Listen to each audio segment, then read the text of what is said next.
Josué capítulo 3.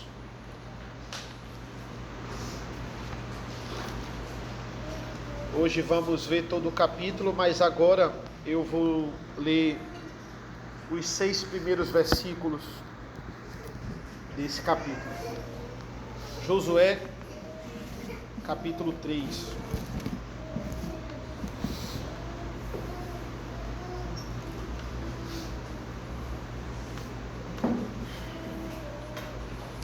Assim diz a palavra do Senhor. Josué se levantou de madrugada, e tendo ele e todos os filhos de Israel partido de Sitim, vieram até o Jordão e pousaram ali antes que passassem. Ao fim de 3 dias, os oficiais passaram pelo meio do arraial e deram ordens ao povo, dizendo: quando vocês virem que os sacerdotes levitas estão levando a arca da aliança do Senhor, seu Deus, saiam também do lugar em que vocês estão e sigam a arca. Contudo, deixem uma distância de cerca de 1 quilômetro entre vocês e a arca. Não se aproximem dela. Dessa forma, vocês saberão o caminho pelo qual devem ir, visto que nunca antes passaram por tal caminho. Josué disse ao povo: santifiquem-se, porque amanhã o Senhor fará maravilhas no meio de vocês. E também falou aos sacerdotes, dizendo: levantem a arca da aliança e passem adiante ao povo. Levantaram, pois, a arca da aliança e foram andando adiante do povo. Até aqui a leitura da palavra do Senhor. Vamos orar. Senhor nosso Deus, nosso Pai, mais uma vez, Senhor, nos ilumina, que nós possamos entender, aplicar, entender a teologia profunda desse maravilhoso texto, não apenas como um mero relato histórico, mas com o Teu Evangelho, o que o Senhor quer ensinar para as nossas vidas. É isso que nós pedimos e agradecemos em nome do Teu Filho amado Jesus. Amém. Irmãos, essa passagem aqui é o pleno cumprimento de algo que estava na expectativa do povo de Israel há 40 anos. Hoje a gente vai falar um pouco sobre expectativa. Expectativa, realização e frustração. Imagine a grande expectativa desta geração, sabendo que finalmente chegou o momento que eles estavam esperando há muito tempo. Eles iriam entrar na terra prometida. É muito maior, irmãos, do que qualquer expectativa que a gente venha a ter. Eu, por exemplo, tenho 31 anos, então não tem nem a minha idade, o tamanho aqui do tempo que esse povo estava esperando para entrar na terra. O que eles estavam esperando finalmente acontece. É assim em nossas vidas, irmãos. A gente tem expectativa de muita coisa. A gente tem expectativa de concluir um curso. A gente tem a expectativa de, eu comecei esse curso aqui, eu não vejo a hora de receber o diploma e finalmente aquilo ali acontece. A vida é feita disso. No nosso exemplo, a gente começou uma igreja e a expectativa era se filiar a alguém, alguma instituição ou algum presbitério, e viramos congregação. A expectativa, e de fato aconteceu, foi uma bênção, e de fato já começa, automaticamente a gente já começa a pensar aí na expectativa de quando vamos virar igreja. Não que estejamos com pressa, mas aquilo começa quanto tempo vai ser? É uma expectativa. Esta é a vida, cheia de expectativas, seguidas de realizações ou frustrações. Mas a expectativa de Israel aqui, ela poderia vir em grande escala, pois quem fez a promessa aqui, de que eles iriam entrar na terra, ele é fiel para cumprir. Quando eu tenho expectativa de se talvez eu vou terminar o curso ou não, eu digo assim, olha, eu tenho esperança de terminar o curso, tomara que eu termine o curso. É uma dúvida, talvez eu não termine, eu não sei o que vai acontecer, mas aqui não, essa esperança aqui é diferente, essa esperança aqui é certeza, porque quem fez a promessa é fiel para cumprir. O povo estava às margens do Rio Jordão e finalmente chegou a hora. Hoje a gente vai dar início, irmãos, a um bloco que eles engloba aqui os capítulos 3, 4 e 5, que é essa travessia do Jordão e aqui o povo entrando na terra prometida e olhando ali praticamente para as muralhas de Jericó. Sabemos que o fim principal do homem é glorificar a Deus e gozá-lo para sempre. E um dos pontos sobre glorificar a Deus está no fato de que nós precisamos conhecê-lo. Quando a gente conhece a Deus, quando a gente busca o conhecimento de Deus em nossas vidas, nós estamos glorificando a Ele. E em muitas passagens, irmãos, e essa também é uma delas, Deus faz algo, ou vai fazer algo na vida de Israel aqui, mas Ele quer revelar quem Ele é diante daquele ato. Ele quer revelar o seu caráter diante da forma que Ele vai fazer com que o povo cumpra as suas ordenanças. Todos os prodígios de Deus, todas as pragas que Deus lançou sobre o Egito, por exemplo, tinham uma finalidade, não eram pragas aleatórias. Antes de declarar os seus mandamentos lá em Êxodo 20, ele vai dizer: confesse, o Senhor Deus é o seu único Deus. É uma expressão parecida com lá em Deuteronômio 6, quando ele está falando sobre você seguir os seus mandamentos, de você passar para os seus filhos, de ensiná-los, e ele vai dizer: ouça, o Senhor nosso Deus é o único Senhor. A forma como Deus age, a forma como Deus trabalha na vida do povo, revela o seu caráter, e automaticamente nos faz rendermos graças a Ele. Por isso, irmãos, que nós não devemos tratar esse capítulo de Josué e o livro todo de Josué apenas como uma narrativa histórica. Nós perdemos muito, nós perdemos tudo, se a gente encarar isso aqui apenas como um livro de história. Na verdade, muitas vezes é isso que nós fazemos com os nossos pequenos. Nós fazemos com os nossos filhos, alguns pais fazem com os filhos, eles apenas narram o que aconteceu. Se eu for narrar, simplesmente o pessoal passou aqui, o povo passou pelo Rio Jordão. Teve uma coisa aqui da arca que eles tinham que seguir, mas eles passaram, enfim, pronto, acabou o capítulo 3. Aqui Deus não quer apenas que a gente olhe para o fato, o povo passando pelo rio, mas nós precisamos analisar a forma como foi feito, porque até a forma como o Senhor vai designar, glorifica o seu nome. Um bom exemplo disso e uma boa analogia é o culto, por exemplo.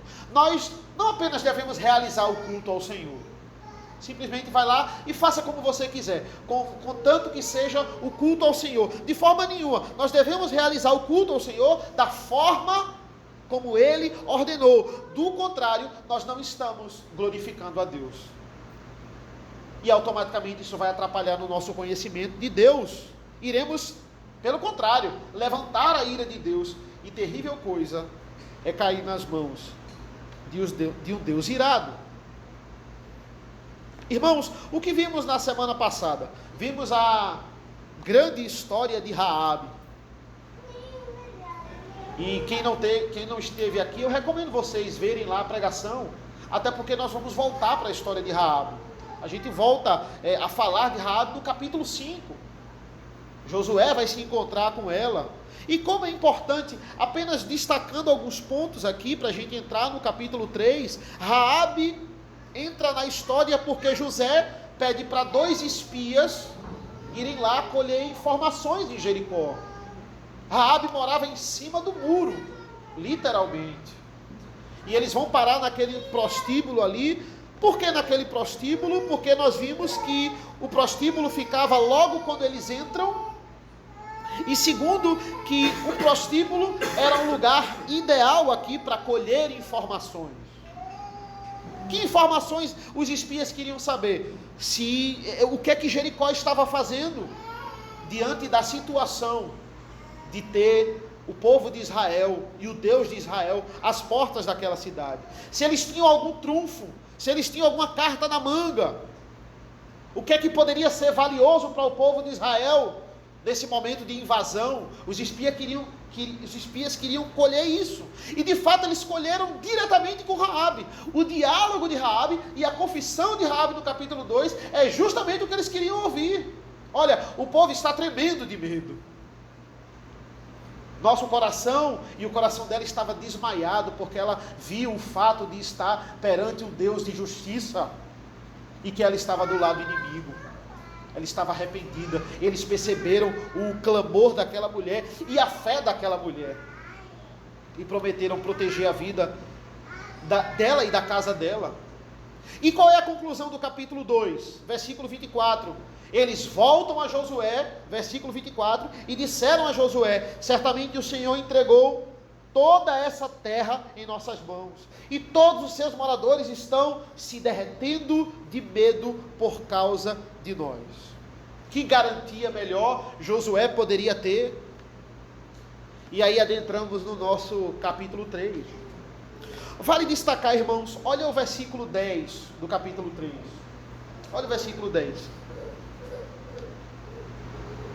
Josué continuou: nisto vocês saberão que o Deus vivo, olha a expressão, o Deus vivo está no meio de vocês, e que sem falta expulsará de diante de vocês os cananeus, os heteus, os heveus, os fariseus, os girazeus, os amorreus e os jebuseus.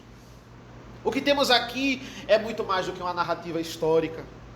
É Deus falando com o povo.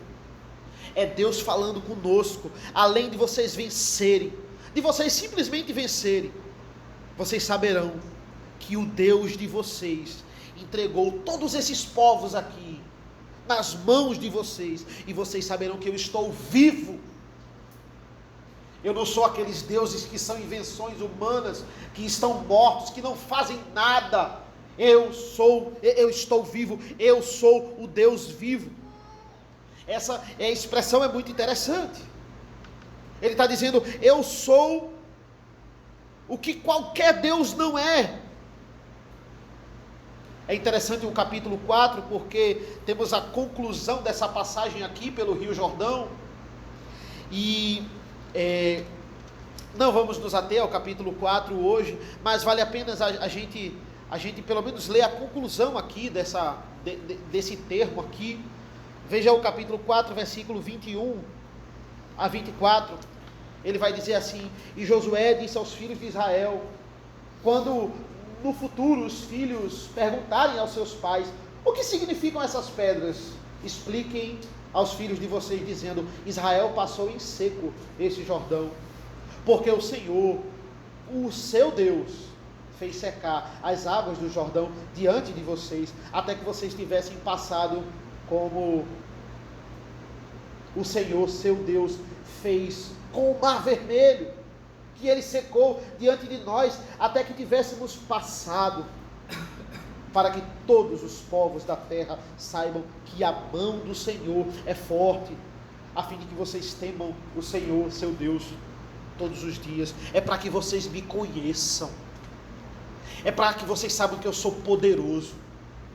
Tudo isso é para que vocês passem para os seus filhos e entendam e digam aos seus filhos que eu sou forte. Vocês viram que eu sou forte. Passem para os seus filhos, a fim de que vocês temam o Senhor, seu Deus, todos os dias, todas as gerações, de geração a geração. Esse é o propósito. Não existe razão para ensinarmos nada na Escritura, irmãos, se não for esse o propósito. Tudo que Deus faz é para que nós conheçamos o seu nome, e para que as nações temam o seu nome, para que o povo tenha esperança como certeza, e não como dúvida. Tomara que Deus nos livre, tomara que Cristo volte. Não é tomara, a certeza da esperança é: Ele vai voltar, os sofrimentos terão fim, a perseguição vai acabar, porque Cristo vai voltar.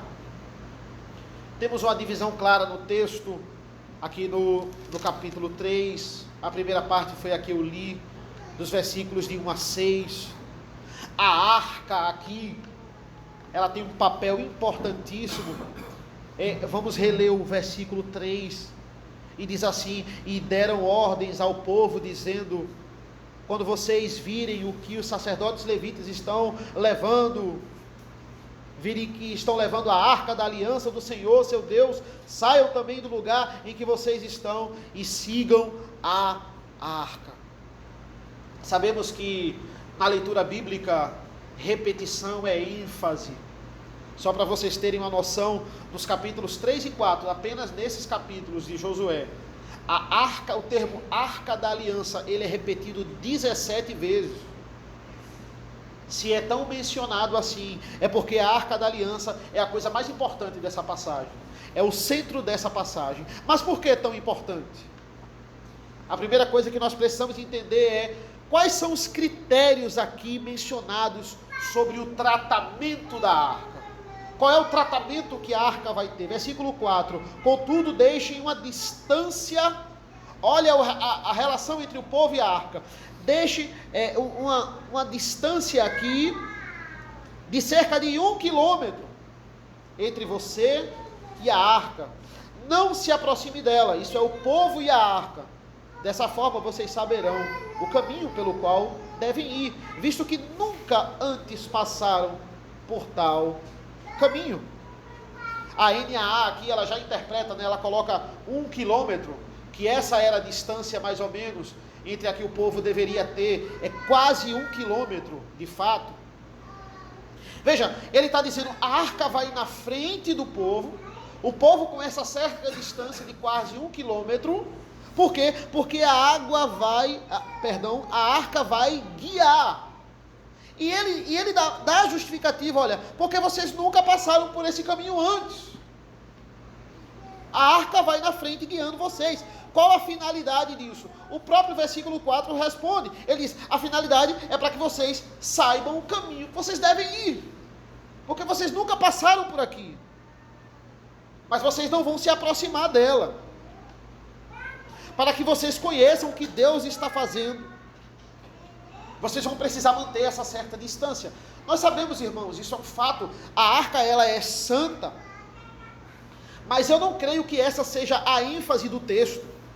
Nós sabemos, e outras passagens nos mostram que a arca é santa. Porque a arca ficava no lugar santíssimo, local da habitação de Deus. Mas o autor não exalta isso. Aqui ele está exaltando que vocês estão mantendo distância para que ela mostre o caminho. Olha, para que ela guie vocês. Não apenas distância, mas atitude também. Olha, vocês vão atrás dela. Ela não vai ficar no meio de vocês, indo para lá e para cá. Ela não vai ficar atrás de vocês. Ela vai ficar na frente, como um sinal de autoridade. É a arca que guia vocês. Porque vocês não sabem o caminho. Ela vai mostrar o caminho. Ela vai dizer o caminho. Deus vai na frente. Ele mostra o caminho. Ele guia. Nós vimos aqui que o povo, versículos 1 e 2, o povo vai repousar ali. Esse momento vai acontecer depois de 3 dias. Nós vamos ver em alguns versículos aqui, ainda nesse capítulo, que o rio Jordão estava cheio. Estava num período de cheia. Não dava para passar. Olha, irmãos, é inegável a gente não comparar, é impossível a gente não comparar. Essa passagem ela se assemelha muito ao Mar Vermelho. Ao povo, às margens do Mar Vermelho. Só que existem algumas diferenças. Algumas boas diferenças. A diferença é que não existe um exército do faraó atrás querendo matar o povo. Não existe aquela pressão de ter que passar imediatamente pelas águas, porque Deus já havia livrado aquele povo do terrível faraó. Deus, ele é o protetor, mas mesmo sobre a proteção de Deus, ainda existem o mar, ainda existem adversidades. Não tem inimigo atrás, mas tem inimigo na frente. Mas Deus segue protegendo o seu povo. Existem empecilhos, existe esse rio. Vocês vão passar aqui 3 dias. É para vocês verem, é para vocês perceberem que sem Deus não tem como passar. Logo nessa época do ano, o Senhor sempre vai precisar, sempre, intervir nas nossas vidas. Olha o versículo 5. Josué disse ao povo: santifiquem-se, porque amanhã o Senhor fará maravilhas no meio de vocês. Aqui é um preparem-se, se santifiquem. Isso acontece muito nas Escrituras, uma preparação para algum evento muito importante. Se nós remetermos, por exemplo, a Gênesis 35, Jacó está voltando lá da casa de Labão com a sua família, e antes dele subir ao monte, ele ordena a sua família: olha, se santifiquem, troquem, ele manda até, troquem as suas vestimentas. Por quê? Porque o Senhor será aquele que irá nos encontrar. E por que isso, irmãos? Primeiro, mais ou menos 1 quilômetro de distância, para que vocês sejam guiados pela arca, e depois santifiquem-se, porque amanhã o Senhor fará maravilhas no vosso meio. Israel precisa reconhecer aqui algo fundamental, antes deles verem a maravilhosa visão do Rio Jordão abrindo, e o Senhor agindo na vida deles, o Senhor derrotando os seus inimigos, embora humanamente falando seja impossível. Eles precisavam de algo fundamental aqui, e Deus está trabalhando. É importante entender como Ele age. Tudo aquilo que vai acontecer, Ele quer que o povo tenha a convicção, antes de acontecer, que a obra é dEle, que a obra é divina. Quando eu crio expectativa para algo, qualquer coisa, eu preciso canalizar essa expectativa para o que realmente vai acontecer. Porque se eu criar uma expectativa muito grande para algo que não vai suprir, eu vou fazer o quê? Eu vou me frustrar. Aqui a expectativa tinha que ser alta. Esse é o se santifiquem, preparem-se. Ora, isso acontece com a gente. Às vezes a nossa expectativa, ela está tão alta, que quando chega o momento, não era o que você esperava. A questão aqui é: canalizem a expectativa para o que realmente vai acontecer. Não é vocês que vão fazer a obra, sou eu que vou agir. Entenda que sou eu que vou agir, que sou eu na vida de vocês. Antes de acontecer, o povo tem que ter a convicção de quem iria fazer, por que iria fazer, para que aquela expectativa fosse sanada da forma correta. A expectativa aqui deveria ser apontada para a obra de Deus. Do contrário, o grande momento aqui, amanhã, as maravilhas do Senhor poderiam ser mal interpretadas. Poderiam ser atribuídas, por exemplo, a outros deuses. Não esqueçamos da capacidade que Israel tem de ser idólatra e de canalizar bênçãos a outro Deus.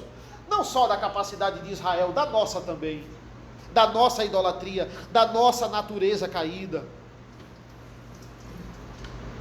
Irmãos, nós podemos atribuir isso ao culto, trazer isso ao culto.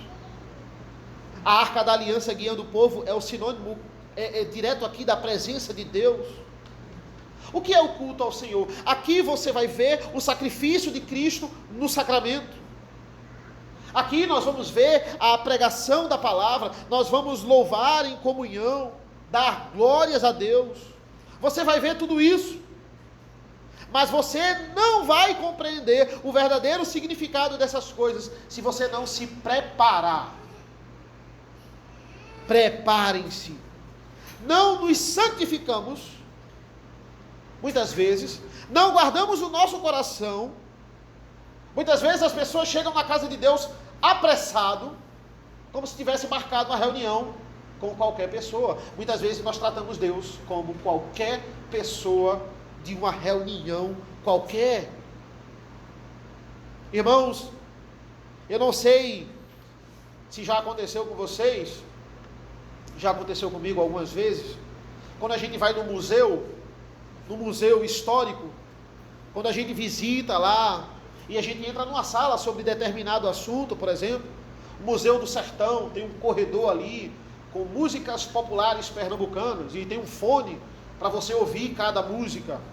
E é bastante interessante, porque no museu, todo museu é assim, tem aquela figura e tem aquela plaquinha explicando algumas coisas. Mas é muito diferente, eu não sei se você já percebeu, quando você entra no museu com o guia do museu e sem o guia do museu. Sem o guia do museu, aquilo ali vira algumas coisas aleatórias. Você começa a ver a origem daquilo ali, talvez você entra naquele corredor ali e tem horários que o guia não está ali, no Museu do Sertão, por exemplo, eu já levei alguns alunos, tem horários que não está, quando é escola eles estão. Você simplesmente vai escutar as músicas e vai, tá certo. Mas o que é o guia? Por que é importante o guia? Porque antes de você entrar na sala ou desfrutar da sala para ler as placas e contemplar as obras, o guia vai explicar todo aquele contexto. Geralmente era algum estagiário de história que sabia tudo do museu. Então, muitas vezes eu estava no museu, eu lia a placa, mas eu não tinha a devida preparação. Eu lia, mas eu não tinha o entendimento completo. E aquilo meio que perde o significado. Vira uma sala velha, cheia de coisa velha. Praticamente. Veja, olha o que é que Deus está fazendo aqui, irmãos. Vocês não vão entrar pela conta de vocês. Vocês vão entrar atrás de mim. Santifiquem-se, preparem-se. Porque amanhã o Senhor fará maravilhas.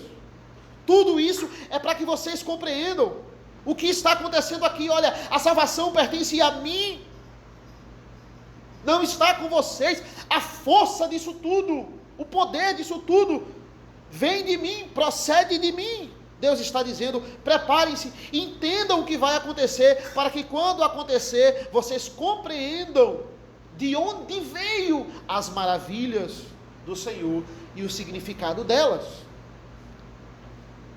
Porque muitos estão no culto, mas não estão entendendo.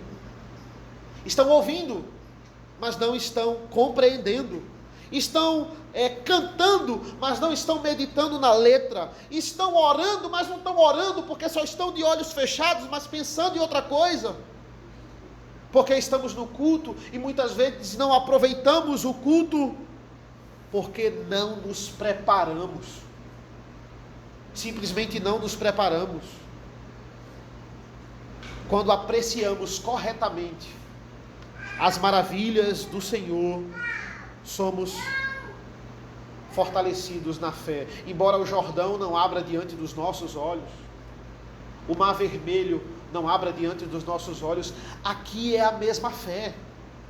Aqui é o mesmo exercício que eles tinham que fazer, nós temos que fazer, exercitar a nossa esperança.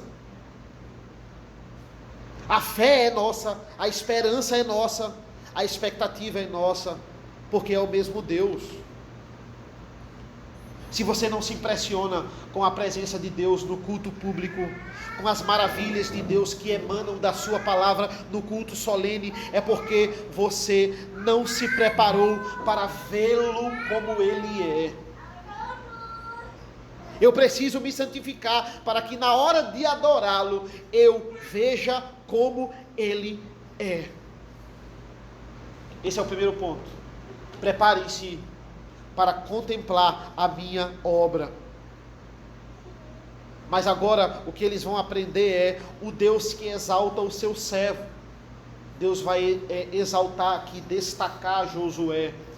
Olha os versículos 7 a 9. Então o Senhor disse a Josué: hoje começarei a engrandecer você aos olhos de todo Israel, para que saibam que, como estive com Moisés, assim estarei com você. Portanto, você dará uma ordem aos sacerdotes, que levem a arca da aliança, dizendo: quando chegarem às margens das águas do Jordão, parem ali. Então Josué disse aos filhos de Israel: venham cá e ouçam as palavras do Senhor seu Deus.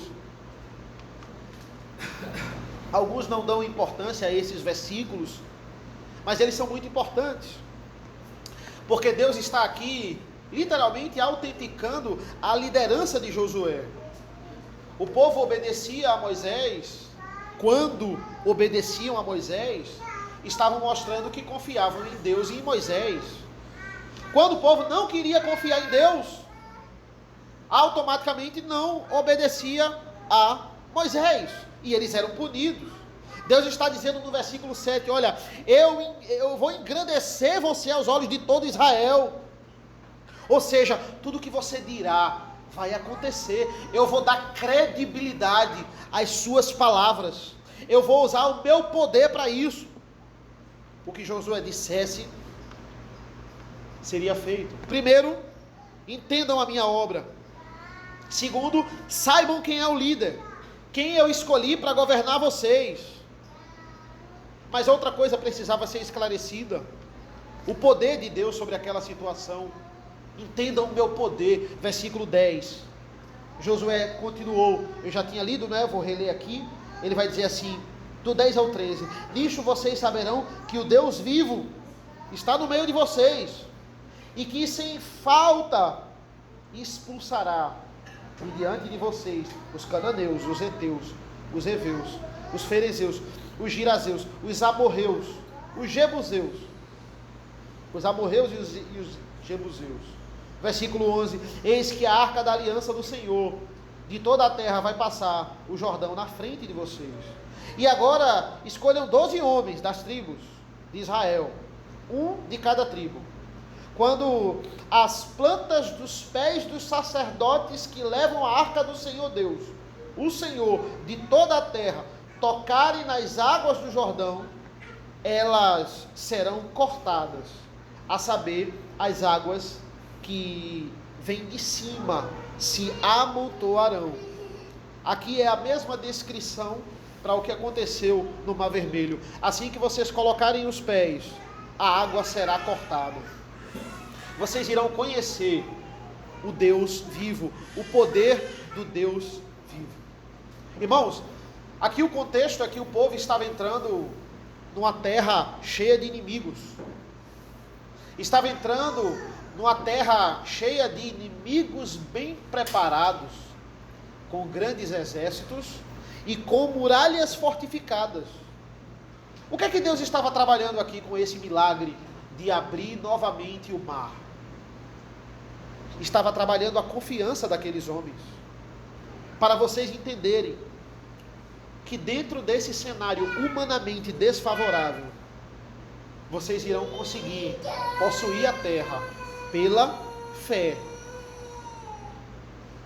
O que Deus vai fazer no Jordão era mais uma prova do seu poder. Olha, se ele tirou o povo do Egito, se ele abriu o Mar Vermelho, ele não abandona o povo aqui, mais uma vez, ele abre as águas, ele abre o Rio Jordão. Estamos vendo esse poder diante do nosso povo. Certamente ele vai entregar nas nossas mãos os inimigos. O Deus que destruiu o Egito é o Deus que vai destruir os cananitas. Entendam, irmãos, Deus não para de dar provas aqui na palavra de Deus e garantia do seu cuidado. Deus poderia dizer, olha, ouça o testemunho de Josué. Josué já viu muito milagre meu. Ouça aí o testemunho de Josué. Se você quiser acreditar, acredite. Se você não quiser, problema de vocês. Não. Ele vai fazer mais milagres. É claro que a confiança, ela vinha pela fé, mas prova que ele é o Deus vivo, é uma garantia, por causa da sua misericórdia. Ele mostrar esses milagres e esse poder aqui, é a misericórdia de Deus. Ele abre o mar de novo. É milagre antes, existe milagre aqui, e existirão muitos milagres posteriores no povo de Israel. É muito mais fácil, irmãos, e Deus sabe disso, ir à guerra num cenário desfavorável, depois que eu vi diante dos meus olhos o Rio Jordão abrindo. É muito mais fácil. É como se fosse misericórdia de Deus, claro, mas uma injeção de ânimo aqui. Deus abriu o mar diante dos nossos olhos. Você acha que Ele não vai entregar os nossos inimigos? Vejam, irmãos, como essa garantia para nós, agora na nova aliança, ela se assemelha à morte e à ressurreição do Filho. Olha que é exatamente isso que Deus faz no Novo Testamento. O que é a morte e a ressurreição de Cristo? O que significa o triunfo da cruz? É o nosso Rio Jordão sendo dividido ao meio. É a nossa injeção de ânimo, é o que deve nos fundamentar para perseverarmos. Mesmo sabendo que tem muito mal pela frente, mesmo sabendo que tem muita guerra pela frente. Essa é a lógica de Paulo. Romanos 8,32, aquele que não poupou o seu próprio filho, mas por todos nós o entregou, será que não nos dará graciosamente com ele todas as coisas? Aquele que já fez o máximo, ele já fez o máximo, ele nos deu a salvação, sacrificando o seu único filho. Por que ele vai lhe abandonar agora? Por que ele vai ignorar o seu problema? Por que ele não vai guiar a sua vida? Porque nós estamos inseguros se ele já provou o seu amor da forma como provou. Será que ele vai nos abandonar agora? Depois de ele ter feito o máximo? Essa é a nossa garantia. Esse é o nosso Rio Jordão abrindo diante dos nossos olhos. É isso que o texto está dizendo. Ele está dizendo: vocês saberão que o Deus vivo estará no meio de vocês. Não adianta, irmãos, não adianta apenas conhecer a Deus teologicamente. No seminário, o ser de Deus é maravilhoso, você estudar isso, você se aprofundar. Não adianta apenas reconhecer Deus como o líder da igreja. Quem é Deus? Quem foi Jesus? Jesus é um grande líder, é uma figura histórica maravilhosa. Tem também que entender quem governa as nossas vidas. Quem governa as nossas vidas, ele está fundamentando aqui, é o Deus vivo. Ele está no meio de nós. Por isso, irmãos, que nós fazemos imagem e escultura de Deus é pecado. Ele não pode ser mensurado. Ele não está limitado à nossa... por mais que nós sejamos criativos e Ele nos dá criatividade, isso é uma bênção, nós não estamos... Ele não está limitado à nossa criatividade. Ele não é do nosso tamanho. Por isso que eu não posso esculpir o Deus em uma imagem e fazer do nosso tamanho, ou do tamanho da nossa criatividade. Ele é muito maior. O reverendo Rodrigo falou sobre isso, expondo em Malaquias. A criatividade humana é uma bênção, mas não deve ser usada para afrontar o nome de Deus. Deve ser usada para glorificarmos a Deus com ela, mas quando nós usamos para infringir os mandamentos, para acrescentar o que eu acho que deve ter ou não no culto, nós estamos levantando a ira de Deus. Eu não posso esculpir a imagem de Deus, porque Ele é mais do que eu posso imaginar. Ele é capaz de fazer infinitamente mais. Olha como você não pode mensurar o que Ele vai fazer na sua vida. Deus só chega até aqui na minha vida, porque Ele é capaz de fazer infinitamente mais do que pedimos ou pensamos. Ele é mais. Não tem como a gente mensurar esse Deus, a gente taxar a nossa imagem ou o que a gente acha dele. Então, por fim, irmãos, a partir dos versículos aqui 14 até o final, até o 17, a gente pode perceber que o método de Deus não é o nosso método.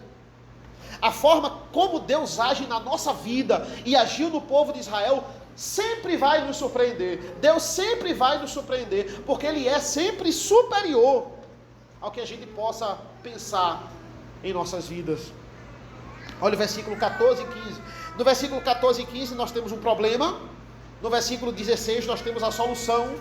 E no 17 a consequência. Olha os versículos 14 e 15. Quando o povo saiu das suas tendas para passar o Jordão, os sacerdotes que levavam a arca da aliança iam adiante do povo. E quando os que levavam a arca chegaram ao Jordão, e os seus pés se molharam à beira das águas, Veja o parênteses aqui, que parece despretensioso, mas é fundamental, porque o Jordão transbordava sobre todas as suas ribanceiras durante todo o tempo da colheita. Então, temos um problema. Eles estão diante do Jordão, e o Jordão está na época de cheia, está transbordando. O problema, versículo 16, a solução: as águas que vinham de cima pararam de correr, levantaram-se num montão, numa grande distância, até a cidade de Adã, que fica ao lado de Sartã, e as águas que desciam ao mar de Arabá, que é o mar salgado, foram completamente cortadas. Então o povo passou diante de Jericó.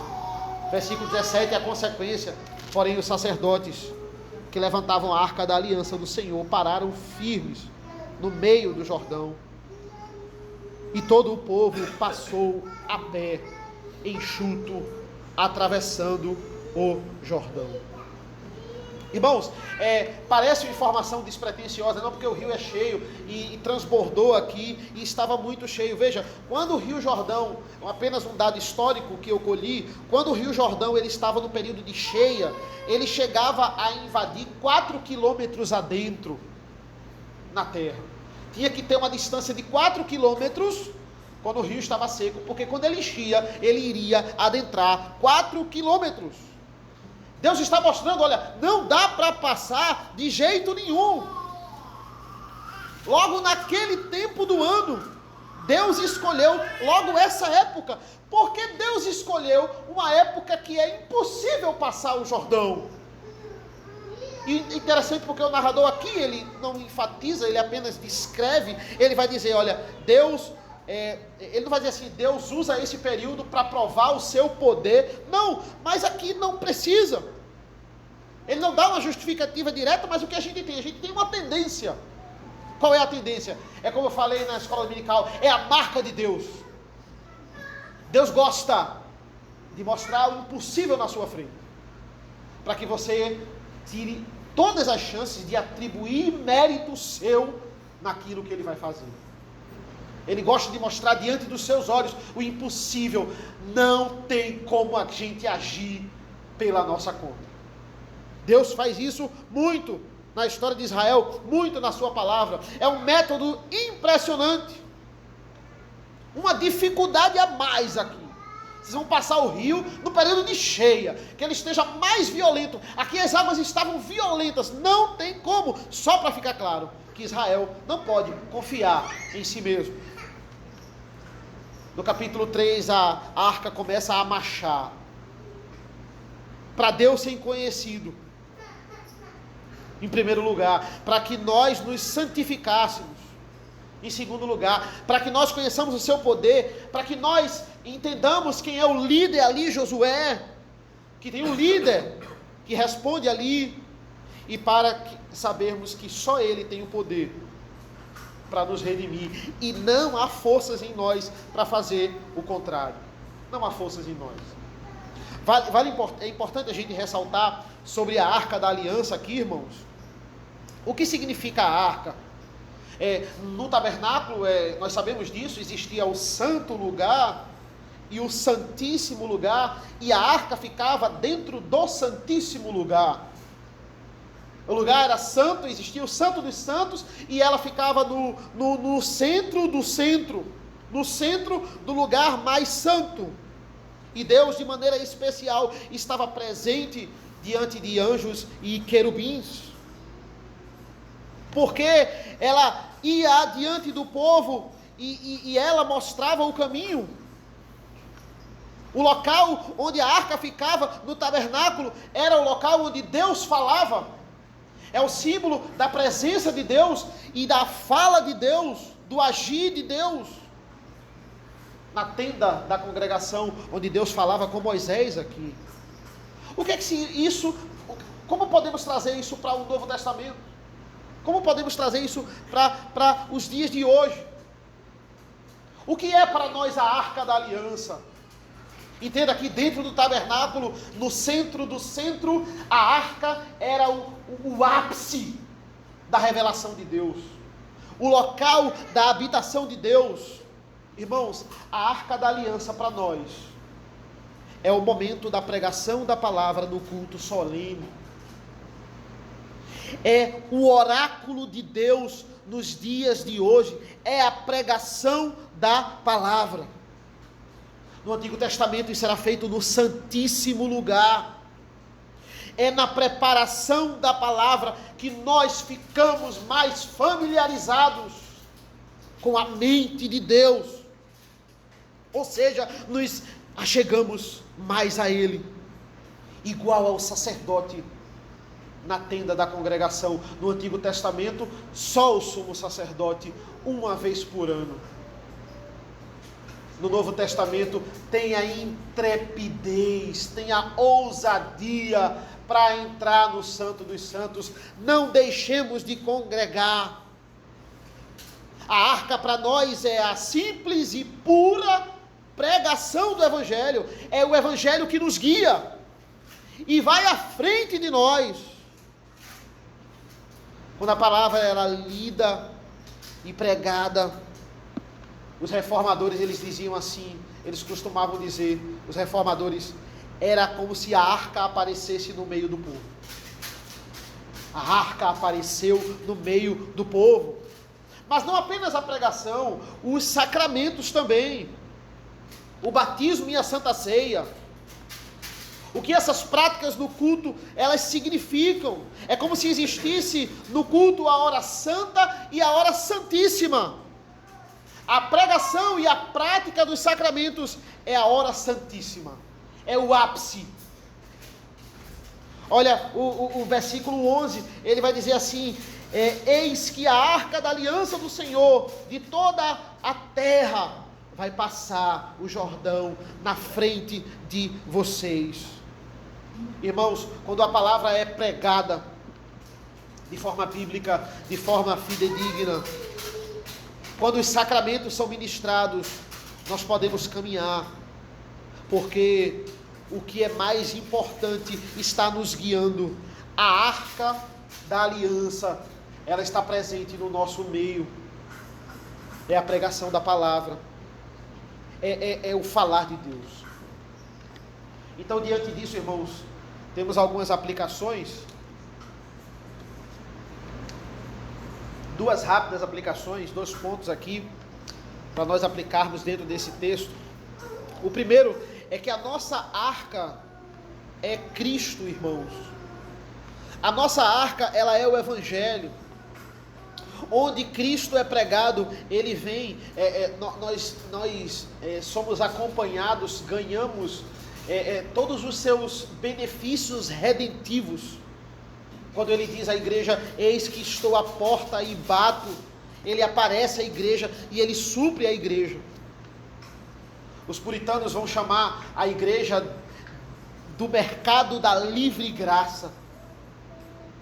E vai dizer, fazendo uma analogia belíssima, que todo aquele que é convidado, ele pode entrar, ele pode comer, ele pode beber, sem pagar, porque já foi pago na cruz do Calvário. A arca da aliança é levantada no culto, quando o Evangelho é proclamado. Da mesma forma os sacramentos, ele diz, este é o meu corpo, este é o meu sangue. O Senhor, de forma especial, neste sacramento, está presente no meio da igreja. A arca está sendo levantada agora, irmãos, diante dos olhos de vocês, as maravilhas do Senhor, guiando vocês, e a ordem é para marchar. A ordem é para seguir as suas orientações. As orientações, quando nós seguimos essas orientações, nós temos o conforto, o ânimo, a alegria que o mundo não pode nos dar. É literalmente o Senhor no nosso meio. Deus está no nosso meio, irmão. De fato Ele está. Na palavra pregada, Jesus o Filho nos guia. Segundo ponto, irmãos, e último, olha a importância que é a pregação da palavra no culto ao Senhor, que é a administração dos sacramentos, comparado a algumas práticas do nosso cristianismo moderno. A ceia, em muitas igrejas, não é valorizada. Pessoas que na pandemia praticaram ceias online, batismos online. Na pandemia eu vi vários vídeos de caravanas do batismo, vários carros enfileirados, uma espécie de carro de ceia delivery, batismo delivery, não sendo tratados no ambiente correto, que é como elemento de culto. É a criatividade humana sendo usada para levantar a ira de Deus. Igrejas que no o momento da pregação, ela está sendo reduzida cada vez mais. E o momento de louvor está sendo aumentado. Irmãos, nós devemos entender que isso não apenas é inadequado. Eu acho isso não, isso é pecado. Isso é levantar a ira de Deus. No culto, aquilo que é santo está sobrepondo o que é santíssimo. Irmãos, é muito precioso nós falarmos com Deus. É muito precioso o Senhor ouvir a nossa voz, o nosso clamor, a nossa oração, a nossa confissão, as nossas ações de graças. É fundamental louvarmos ao Senhor. Isso não pode ser subtraído. Mas isso não pode ocupar mais tempo no culto ao Senhor. Porque o centro é o que é santíssimo. Por isso que eu falei no começo, olha, não é só ouvir a ordem que Deus deu, mas como Ele quer que a gente faça. Entenda, porque você vai conhecer mais a Deus dessa forma. Se não é a mesma coisa que a gente está no museu, apenas lendo as placas, mas sem um guia para nos orientar. Aquelas informações são soltas. Eu pego aqueles versículos soltos, aquelas passagens soltas e vou fazendo como eu quero. Quantos leem a Bíblia? Na nossa versão, em português, a mesma Bíblia que a gente tem, mas não entendem. Mas cometem atrocidades de interpretações, porque falta o guia. Falta o entendimento do Espírito Santo. É o mesmo de quem está no culto, mas não se preparou para ele. Deus quer que a pregação da palavra, Deus quer que os sacramentos, eles ocupem um papel central. Esses são os elementos aqui da Arca da Aliança. Essa é a Arca da Aliança no Novo Testamento. Porque se tem pregação, irmãos, tem evangelho. Se tem evangelho, tem Deus falando. E Deus fala na tenda da congregação, diante da Arca da Aliança. Se tem Deus falando, tem Cristo guiando as nossas vidas. E se tem Cristo, tem o Espírito Santo nos dando entendimento, abrindo os nossos olhos. Amém? Amém. Vamos orar ao Senhor nesse momento. Senhor nosso Deus, nosso Pai, nós te agradecemos pela leitura da Tua Palavra, nos capacita, nos instrui a entendermos teu maravilhoso Evangelho. E agora, Senhor, que ouvimos o Teu Evangelho, nos ensina a praticar essas verdades, que nós não possamos esquecer, mas no dia a dia lembrarmos a importância de nos prepararmos, de nos santificarmos, seja em nossas devocionais, seja em nossos momentos de oração. Nos abençoa, Senhor. Tem misericórdia de nós e nossas vidas. É isso que nós pedimos e agradecemos em nome do Teu Filho amado Jesus. Amém.